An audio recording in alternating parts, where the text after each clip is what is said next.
dump him. Run! Run. In short, if you just listen to 10 seconds of this, run. And there are so many things that will come up in your head. No, but he's going through this. Or it could very much be a girl. Oh, she needs me for this. Oh, they're so sweet. Oh, they're my twin flame. Oh, whatever excuse that's coming up in your mind, whatever blockage, whatever story you've created that defends their presence in your life. This is a third party saying that you need to get out of the situation. Sometimes the most difficult people in our life are the biggest teachers. So it's not to say that it was like not worth it. What is the lesson there? What did they reflect to you about you? Trying to find that lesson will help you let them go with more ease, because then you can know, okay, this contract, this karmic contract, or whatever reason that I needed to meet you and have you in my life, I'm done with it. And here is why. I'll go through a couple of reasons of why you need to let it go, no matter what they're going through, no matter how sweet they've been to you, no matter whatever. Just listen objectively, and if you can try to step out of your emotions and step into logic. That was one of the biggest ways that I was able to distance myself from my narcissist, because, or I don't want to call him my narcissist, the narcissist that I was involved with. He's definitely not mine. So is getting out of that emotional framework and stepping into an objective one, because part of their game is keeping you in a highly agitated, highly aroused, highly emotional state. Because when you're living in emotion and you're on their ups and downs, then it's easier to manipulate you, because it's easier to manipulate emotions. Emotions go up and down, and it's hard to stay grounded in reality when you're just living on their ups and downs. So as I go through the reasons, try to think objectively. For me, when I was going through this, I would do meditations where I would like visualize myself. I'm a very emotional person. I'm a Pisces, so I'd visualize myself being above myself, looking down, and try to remove myself from my body, kind of, just to get an objective view on what's going on. I would like look down and be like, okay, here is a 24-year-old girl who is obsessed with this individual who's not treating her well. This makes no sense. She has plenty going for her. He treats her poorly. She could certainly find someone who isn't horrible to her. It just, when you step outside of yourself, you'll realize that there's no reason for you to stay in a partnership with someone who is continually siphoning your energy.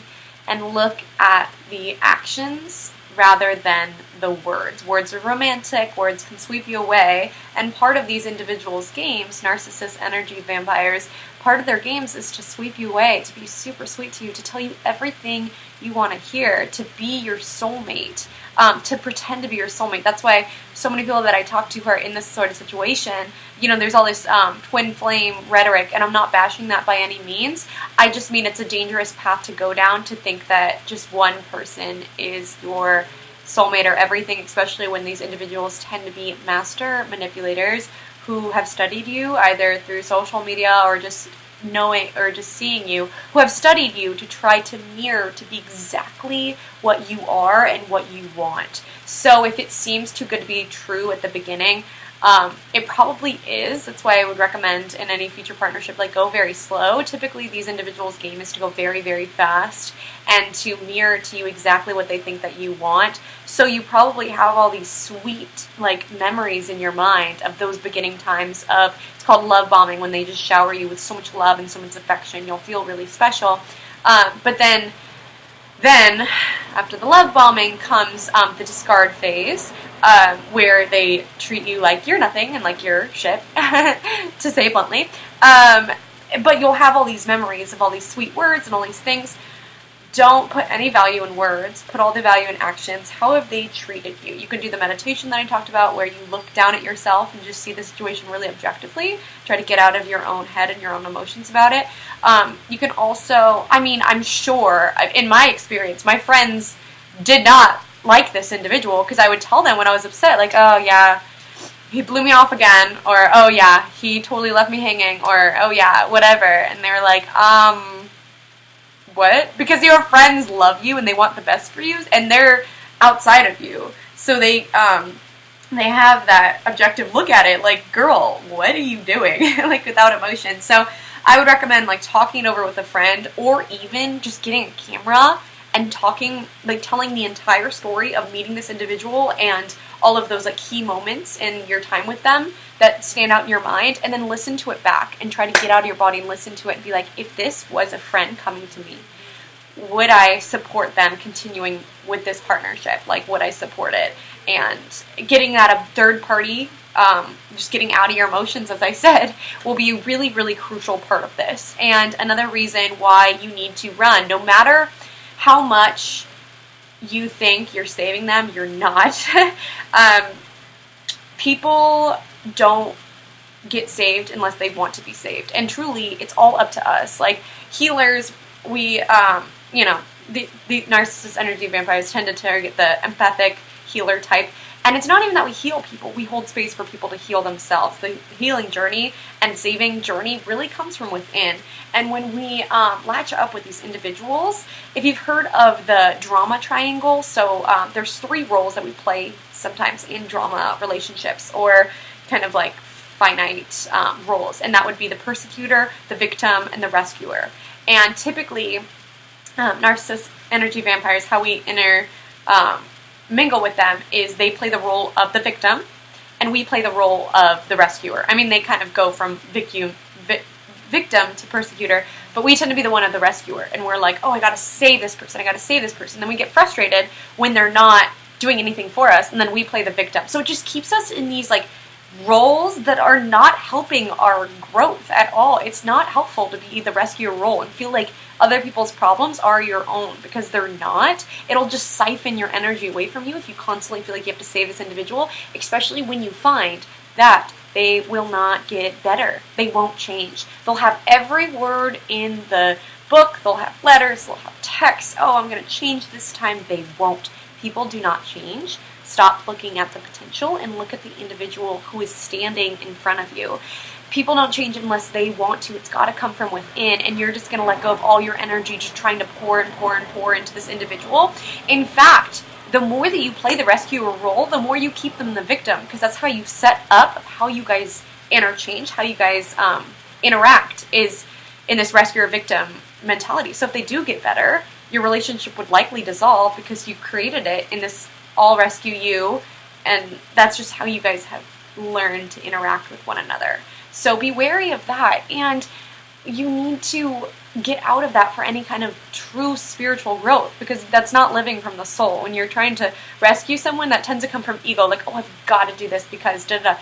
No, like, when you live from your soul, you just allow spiritual energy or the universe energy, whatever it is, to just flow through you, and it doesn't take such a siphon from you. So I want you to look at the time that you've been with this individual, or the time that you've associated with them, and just look at your life. Look at your life in that time. Look at your finances. Look at your appearance. Look at your lust for life. Look at your relationships with your friends. Look at your home. Look at every aspect of your life, and just notice what has shifted since this person came in, and it'll be very clear that there's been an energy drain. I look at photos of the time that I was associated with this narcissist, and I can barely recognize myself. I could just see an individual who was racked with stress, like dark circles under my eyes. I was breaking out. I was losing hair at alarming rates. I wasn't really sleeping. Because I was caught up in his drama, and then also he and I would, like, be up really late talking about his drama. Like, narcissists live in constant drama and chaos, and know that you do not have to live in that. It's very possible to live a life from a place of inner peace. In fact, you're going to get a lot more done and really live your life's work when you do so there's no reason to get tied up in that. But yeah, so I look at those photos, and I see that my appearance went bad, and I was like, okay, well, maybe I was just stressed out. Like, I'm an entrepreneur. I own my own businesses, and I work freelance. So, if my finances are very much directly reflected of my state at that time, because if I don't feel well, I'm not going to be able to work. I'm not going to be very productive. But if I feel really solid, then I'm going to get a lot more work done. So I looked at my finances at the time, and those also went down. Like I was still living, but I wasn't making as much money as I could have. And I just looked at every aspect of my life and I was like, oh my gosh. And then comparing it with him, he was flourishing, blooming, sparkling. Here I am, like, just being reeked with stress, trying to save this individual, just caught up in his drama at all times, and flourishing. So when you see that, you, right when you started interacting with the individual, that your life kind of went down and that theirs kind of went up, understand that there is an energy cord, like a connection of energy, and when it tends to be the case where one flourishes and takes from the other, and when you feel really good, he feels really bad. He feels really bad, you feel really good. It just goes from between the two. So that's another thing to look at and know that for you to do your life's work, you can't allow your energy to be siphoned. You're here for a reason. You have very important work to be done.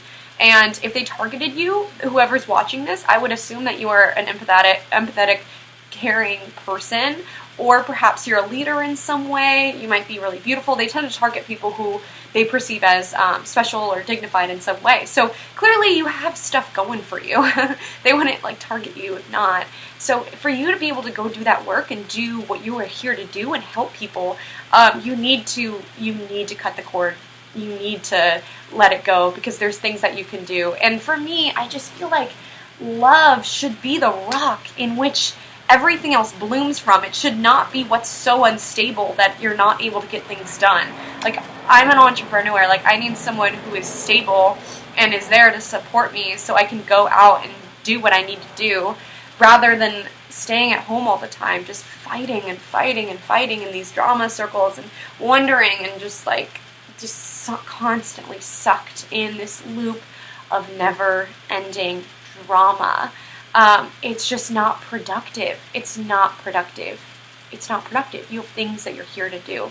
And my advice would be, so you don't have time. You don't have time for these people.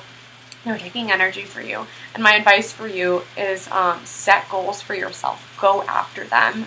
The exact opposite of depression is creativity.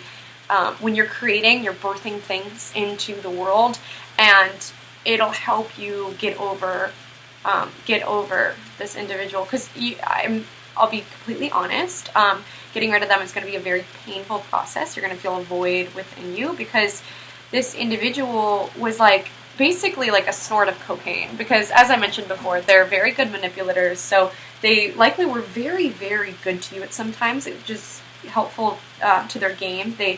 And when that happens, it just sends like a snort of cocaine, like a just burst of dopamine to our system.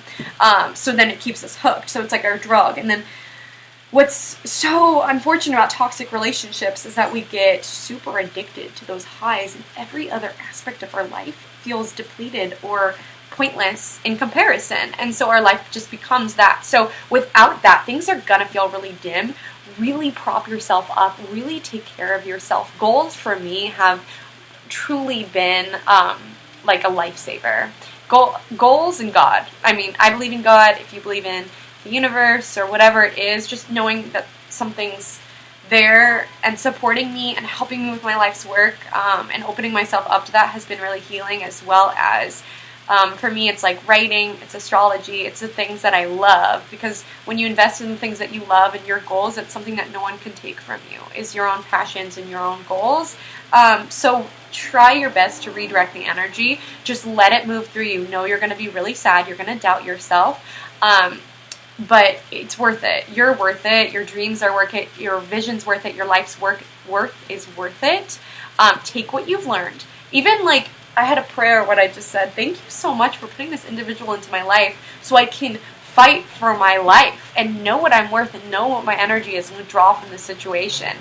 So shower them in gratitude. Find the lesson, as I said before, because when you find the lesson, you'll stop having to manifest them, because I believe that everything that happens to us is something that's trying to get our attention or some way that we're supposed to grow. So the faster that you can find that lesson, the more that you can let it go, and then just you need to cut off all contact, and that might be really hard to hear and hard to do, honestly. But I mean, unfollow, block.